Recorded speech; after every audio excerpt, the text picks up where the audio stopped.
Welcome to the quick learning session with Joy, and today I will talk about the one of the controversial topics actually, and I often get asked about this one, and but my views are really very strong on especially one aspect. Let's talk more about the difference between ISO and other commercial certification that one may want to take up for their own professional development. Now, there are a few criteria that you need to really consider before you sign up. While other certification seems extremely lucrative, they look very colorful. But something I really find has been that has been useful for myself, and I've seen them benefiting most others as well. So this is a quick learning session slide. I don't have any slide to present today. So what I'm going to do is I will take the slide share off, and I will talk about 3 resources that I use to compare the benefits of commercial certification versus ISO certification. So let's take a look at what exactly ISO certification says. Wikipedia, which is a very neutral forum to get information about any ISO standard. Let's take a look at what exactly ISO standard is, what ISO means. So ISO, International Organization for Standardization, as you see, is not really a not-for-profit organization. It is for-profit organization. However, there is a deep requirement, quest for them to find out what is, or to create something which can be globally accepted. All right. So as we speak, they got about 25,000 international standards, and you can talk about any segment, and there is a standard for that, right? So information security is the most famous one. 9001 quality management system is another big one. They got business continuity, IT service management, environment and health and safety. So there are a lot of those. Okay, we'll not go each of these. Now, why I claim that ISO is more credible? The reason is because of the members. Okay, let's see which are the member countries that they have. Now, here are the member countries. Now, how does it work? So ISO basically has its headquarters in Europe, and they have got these accreditation bodies in each of the countries who support the implementation of ISO. Now, these accreditation bodies will then be able to appoint certification bodies. These certification bodies are the one who will then be able to certify an organization or individual on certain certificates. Now, these are the ones that are from each of the countries. Now, take a look at this. Got India. Okay, this is Bureau of Indian Standards. Then you got from Canada is SCC, Standards Council of Canada. Likewise for ANAB is for the US.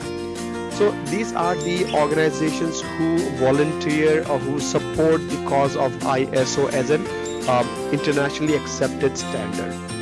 Compare this to any of the commercial ones. What do they have? Commercial ones are purely because of their industry experience. They are not really vetted by each of the countries. Therefore, the lack of governance exists from each of these segments. Who's monitoring their certification process? It is something that I want to create, and I can just go create and start certifying people.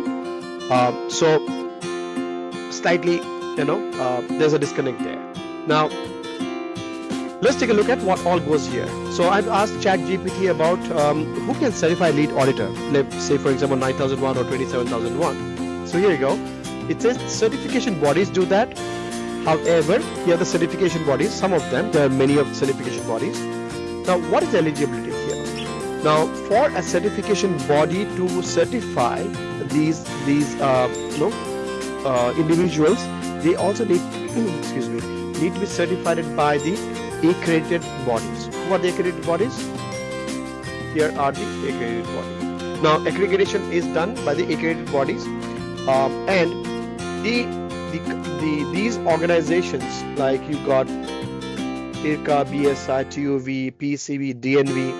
Now, these certification bodies themselves will need to have this certification. That means they need to qualify themselves to be able to issue a certificate to somebody else. Compare that to any of the commercial bodies. Do they go through that kind of process? Don't answer. Right? Well, with this, and these certifications are valid only for 3 years, and each of the certification needs to have a surveillance audit performed every year minimum. Okay. And then they got the requirements. So how does ISO look like? Each of the ISO standards are kind of, in this ISO.org. You could go purchase your standard, and then you could learn yourself. However, if you want to get a certification, you'll have to come to the certification bodies. Now let's talk about another one is project management. So project management, as you know, there's a commercial body which offers, and looks like most of the companies are looking to hire people only from that body. Why? I have no idea. However, here are certain standards from ISO, okay, and you could download this for 199 francs.